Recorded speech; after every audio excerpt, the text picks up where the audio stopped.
سے سخی اور خزانوں کی مالک، سب سے بڑی قدرت رکھنے والی ذات اللہ رب العزت کی ہے۔ اللہ تعالیٰ کے پاس ہر چیز کے خزانے، وَإِن مِّن شَيْءٍ إِلَّا عِندَنَا خَزَائِنُهُ، اللہ تعالیٰ فرماتے ہیں کہ ہمارے پاس ہر وہ نعمت ہے، ہر وہ چیز ہے، ہر وہ خزانہ ہے جس سے مخلوق کی ضرورت پوری ہوتی ہے، جس کی مخلوق محتاج ہوتی ہے، ہر وہ چیز کے خزانے ہمارے پاس ہیں۔ اتنے خزانے ہیں کہ اللہ کے نبی صلی اللہ علیہ وسلم فرماتے ہیں، حدیث قدسی ہے، لو ان اولکم وآخرکم وانسکم وجنکم قاموا فی صعید واحد فسألونی فأعطیت کل انسان مسألته وما نقص مما عندی الا کما ينقص المخیط اذا ادخل البحر۔ ہمارے پاس اتنے خزانے پڑے ہیں کہ تمام پہلے اور اگلے انسان اور جنات ایک میدان میں جمع ہو جائیں اور ہر ایک اپنی خواہش کے مطابق ہم سے سوال کریں، دعا کریں، اور ہم ہر انسان اور جن کو اس کی خواہش کے مطابق عطا کر دیں، تو ہمارے خزانوں میں اتنی ہی کمی ہوگی جتنی کمی کہ سوئی کو سمندر میں ڈالنے کے بعد سوئی پر لگے ہوئے پانی کی وجہ سے سمندر کے پانی میں کمی محسوس ہوتی ہے، اور یہ کمی کوئی کمی نہیں ہے جو آدمی کو نظر آئے۔ ایسے خزانوں کے اللہ تعالیٰ مالک ہیں۔ ایسا نہیں ہے کہ صرف خزانوں کے مالک ہیں اور سخی نہیں ہیں، سخاوت نہیں ہے، ایسا نہیں ہے، سخاوت کے اعلیٰ پیمانے پر ہے۔ کریم ذات ہے جو فرما برداروں کو بھی نوازتی ہے، نافرمانوں کو بھی نوازتی ہے، رحمان ہے، ان کا رحم عام ہے، ہر ایک کو شامل ہے، ہر ایک پر اللہ کا رحم ہوتا ہے، ہر مخلوق پر اللہ کی نوازش ہوتی ہے، اللہ کی عطا ہوتی ہے، ہر مخلوق کی ضروریات کی تکمیل اللہ رب العزت کرتے ہیں، چاہے وہ مخلوق فرما بردار ہو، نافرمان ہو، اپنے پیدا ہونے کے مقصد کو پورا کر رہی ہو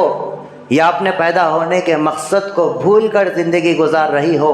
ہر ایک کی ضروریات کی تکمیل اللہ تعالیٰ اپنے خزانوں سے کرتے ہیں، اپنی قدرت سے کرتے ہیں، اپنے رحم و کرم سے کرتے ہیں، اپنی سخاوت سے کرتے ہیں۔ اور اللہ تعالیٰ انسانوں کو، جنات کو اس طرف راغب کرتے ہیں کہ تمہیں کس چیز نے دھوکے میں ڈالا ہوا ہے کہ ایسے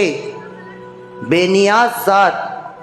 ایسے سخی ذات، ایسے خزانوں کی مالک ذات کو چھوڑ کر مخلوقات سے امید لگائے ہوئے ہو۔ یا ایھا الانسان ما غرک بربک الکریم، کریم ذات کو چھوڑ کر، سخی ذات کو چھوڑ کر تمہیں کس چیز نے دھوکے میں ڈالا ہوا ہے کہ اپنے مسائل کا حل، اپنی ضروریات کی تکمیل اور اپنی محتاجگی کو اللہ رب العزت کے علاوہ مخلوقات کے سامنے رکھ۔ یہ دھوکہ ہے کہ اللہ رب العزت سے ہی سوال ہوگا، مدد کی طلب اللہ تعالیٰ ہی سے ہوگی۔ اللہ کے نبی صلی اللہ علیہ وسلم فرماتے ہیں، اذا سألت فاسأل اللہ واذا استعنت فاستعن باللہ، جب مانگنا ہے تو اللہ ہی سے مانگو، جب مدد طلب کرنا ہو تو اللہ ہی سے مدد طلب کرو۔ پانچوں نمازوں میں ہم سورہ فاتحہ پڑھتے ہیں، اس میں ایک آیت ہے، ایاک نعبد و ایاک نستعین، ہم تیری ہی عبادت کرتے ہیں اور تجھ ہی سے مدد طلب کرتے ہیں۔ تجھ ہی سے مدد طلب کرنے کا مطلب یہ ہے کہ ہم کسی اور سے مدد طلب نہیں کرتے، مدد کرنے میں کسی اور مخلوق کو شامل نہیں کرتے، کیونکہ صرف اور صرف اسلامی تعلیم یہ ہے کہ اللہ ہی سے مانگا جائے، اللہ ہی سے طلب کیے جائے۔ البتہ انبیاء کا، نیک لوگوں کا، اولیاء اللہ کا